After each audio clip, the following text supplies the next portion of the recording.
Hello Taurus, thank you for joining me for your monthly forecast for June. Your resources come under the spotlight this month because the Sun and Mercury, to begin with, are located in the sign of Gemini. Gemini is your second solar house. It's about the foundations in your existence. Any kind of initiatives that you've taken recently are being tested here. You're being asked to check out that there is real tangibility to what you're trying to achieve. Of course, on the other side of the heavens, we still have a clustering of energy in the most expansive part of your scope, the ninth house, led principally by Pluto and, of course, Saturn. Pluto is about change, Saturn about structure. So if you are making some changes and you're wanting to improve the foundations and that sense of security, which is often very important to you, that combination is asking you not to be too quick to spend money on the really desirable things that can often attract us and perhaps yourself because of the more sensual influence that comes from your ruler Venus. Now, Venus is in a delicious location for you for the first couple of weeks of this month. It is going through the sign of Cancer still, and it means the way you communicate, the words you use, can have a major impact on somebody that you encounter. And that's going to be the case pretty well from the 3rd through to the 8th when Venus goes into opposition with Pluto. If there's someone who comes into your orbit in a more romantic context, it could get very hot and spicy between you. But also just be aware of your desires, because from the 4th through to the 10th, the Sun is in a square with Neptune. Neptune can distort as well as uplift us. It's the planet of erosion. It's the planet of past emotion, but it's in your sector of your aspirations, your friendships. A conversation you have or a sense of your direction in life may seem a little bit out of kilter across those days. I don't think it's the best of times to discuss any kind of big financial deal because someone could lay on the charm with an absolute trowel with Venus in opposition to Pluto. So even if they are coming across in a very compelling manner, just keep a little bit of yourself back, I feel. Now, of course, Mars is in a very prominent part of your situation in the sign of Aquarius now.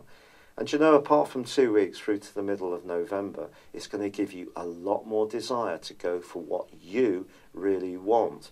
Your goals and ambitions are going to be strongly emphasized. But this month, Mars is in an opposition to the North Node. This is a point in the Zodiac, and it's to do with our destiny, our direction of travel. And for you, since last May, it's been asking you to think more carefully about emotional security and about how you are close to people. But the interesting thing is the North Node's in opposition with Mars for the whole of this month. So your ambitions need to be right for you at a level that you can deal with. So it's all very well shooting for the moon, but if we don't like heights and we're not too keen on travel, then that's not necessarily the best strategy. So I think you get my drift.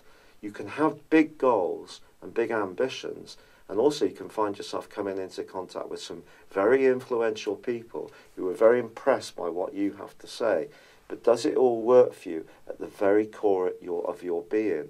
Would you feel comfortable with big changes if you're promoted or you fulfill some kind of ambition? That's going to be quite a theme, because on the 13th, Mercury moves out of the sign of Gemini and it moves into Cancer, which is good for you. It's going to speed things up, give you more mental clarity, but it's replaced on the 14th by Venus. Now on the 14th, Venus moves into the sign of Leo to join up with the North Node. But then from the 18th to the 28th is in opposition with Mars too. So some kind of desire you have, and it could be linked to property or where you live, or it could be that you're going to go for a big target, but it may have some kind of impact on other members of your family or your situation. You need to find a balance between those goals and ambitions and what is therefore right for you or for them. And it's not necessarily going to be easy to find, because I feel that you could find yourself quite strident at times this month, which I think is going to be great if it helps you to raise your profile, because other people are going to be much more acknowledging of your talents. But it just needs to work for you. And of course, security generally is a big thing that you really appreciate the importance of. But on the 13th, there's also a new moon.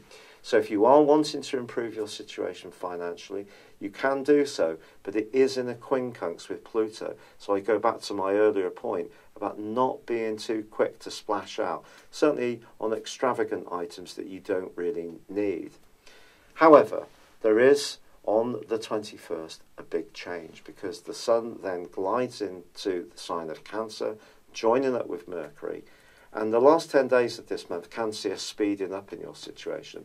More interaction, more activity. You could be thinking about a new mode of transport. You may be sending some important messages or doing some important study. But on the 26th, Mars does slam on the brakes.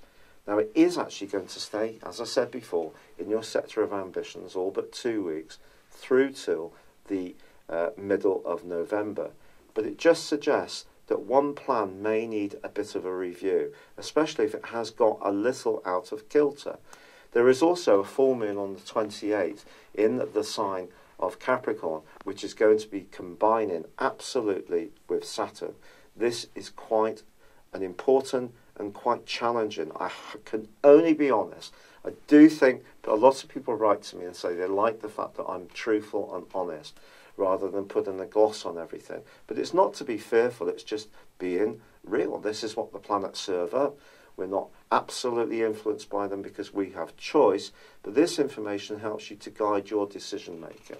So when it comes to an important negotiation, discussion, talking to any kind of legal entity or any kind of travel, in the following 2 weeks, you really have to have it all nailed down. Because if you don't, there could be some kind of fault or weakness or chasm that's revealed by the very limiting energy of Saturn. So, for example, if you're arguing the point on something, you need to have your facts right. And ironically, Mercury's actually going to go into a bit of a dust-up with Pluto from the 21st for about 4 days.